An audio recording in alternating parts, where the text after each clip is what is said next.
એક ભારત ન્યૂઝમાં આપનું હાર્દિક સ્વાગત છે। ભાવ થરાદ જિલ્લાના રા તાલુકાની પાવડાસણ પ્રાથમિક અને માધ્યમિક શાળાના ધોરણ 5 થી ધોરણ 10 સુધીના 300 જેટલા બાળકોએ ટેટોડાના શ્રી રાજારામ ગૌશાળા સંચાલિત ગૌ હોસ્પિટલની મુલાકાત કરી હતી।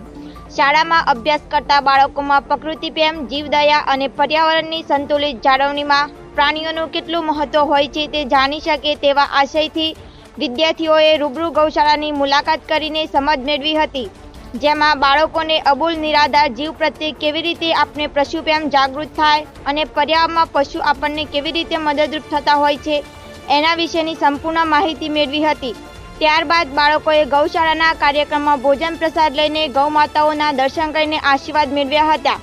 વધુમાં ગૌ માતા બચાવો અભિયાનના ગૌભક્ત વસંતભાઈ દેસાઈ પાવડાસણે જણાવ્યું હતું કે અત્યારના સમયમાં ગાય, નંદી અને દરેક અબોલ જીવો આપણી ખેતીકામ અને પર્યાવરણને સ્વચ્છ રાખવામાં ઘણી બધી રીતે ઉપયોગી થઈ શકે છે। અહેવાલ પ્રધાનજી ઠાકોર।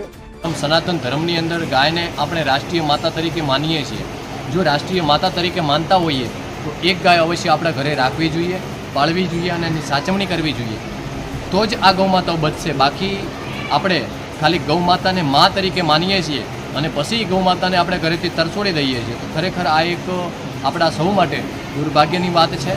આપ સૌને બંને હાથ જોડી અને હું વિનંતી કરું છું કે આપનાથી બને એ રીતે આપ નજીકમાં કોઈ પણ ગૌશાળા હોય, પાંજરાપોળ હોય અથવા કોઈ પણ અબોલ જીવની સંસ્થા ચાલતી હોય એ સંસ્થાની અંદર આપ રૂબરૂ જઈ અને આપની યથાશક્તિ પ્રમાણે આપ સમય અનુસાર જ્યારે પણ આપને સમય મળે ત્યારે આવી ગૌશાળા, પાંજરાપોળ અથવા કોઈ પણ જગ્યાએ આવા અબોલ જીવોની સંસ્થા ચાલતી હોય એ સંસ્થામાં જઈ અને આપણે રૂબરૂ મુલાકાત કરીએ અને એ ગૌમાતાઓને ગોળ, ખોણ અથવા લીલો અથવા સૂકો ઘાસચારો અર્પણ કરીએ, જેથી કરીને આ ગૌમાતાઓને સમયસર પૌષ્ટિક આહાર મળી રહે અને એ ગૌમાતાઓ આહાર ખાઈ અને આપણને સારા એવા આશીર્વાદ આપી શકે। માટે આપ સૌ નજીકમાં કોઈ પણ ગૌશાળા હોય એ ગૌશાળામાં રૂબરૂ ગૌમાતાઓ બીમાર છે એ ગૌમાતાઓના દર્શન કરી અને એની સેવાનો અવશ્ય લાભ લેવો જોઈએ।